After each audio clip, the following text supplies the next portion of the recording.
আমাৰ পূজাৰ এইবাৰ মানে গোটেই শ্ৰদ্ধাঞ্জলিটো আমি তেওঁৰ ওপৰতে তেওঁকে দিছোঁ। সেইকাৰণে গোটেইখিনি তেখেতৰ কালেকশ্যনে আমি কৰিছোঁ।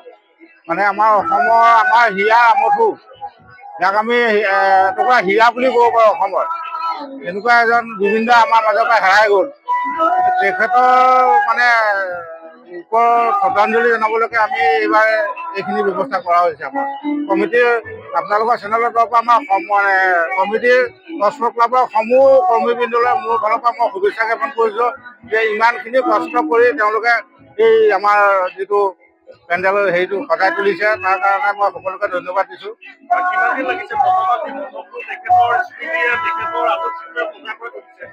এইটো আমাৰ আজি মানে মৰাৰ পিছতে পূজাৰ আমাৰ আৰম্ভণি আছে।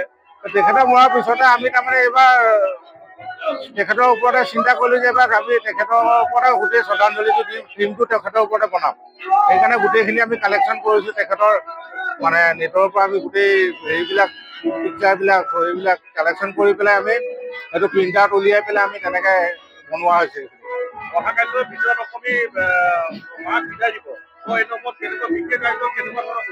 বিশেষ আয়োজন বুলি তেনেকৈ দুৰ্গা মাটো কাইলৈ শেষ বিসৰ্জন দিয়া হ'ব। এতিয়া কি ক'ম আৰু, দুখত ভাগি পৰিছোঁ আমি সকলোৱে। এটা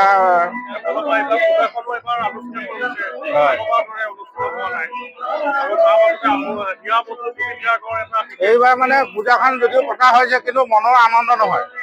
মনৰ আনন্দত পূজা পতা হোৱা নাই। এইবাৰ এটা দুখ এখন লৈ পেলাই আমি চকুলো লৈ পেলাই পূজাখন পাতিব লগা নিচিনা অৱস্থা হৈছে। যিহেতুকে এখন পূজা আমাৰ আজি প্ৰায় 80 বছৰ ওচৰা-ওচৰি হ'ল। এই পূজাখন আমি মানে গতানুগতিক হিচাপে পাতিব লাগিব, পাতিবতো লাগিবই। সেইটো কাৰণে আমি পাতিছোঁ, নহ'লেতো ধৰক পূজা পাতিলোঁ অন্য হোৱাতে পূজা পাতিলোঁ নিচিনা কাহিনী হ'লহেঁতেন। কিন্তু পূজাখন যিহেতুকে আমি বাতিল কৰিব নোৱাৰোঁ, সেইকাৰণে জুবিন দাৰ ওপৰতে শ্ৰদ্ধাঞ্জলি জনাই আমি পূজাখন পাতিছোঁ এইবাৰ।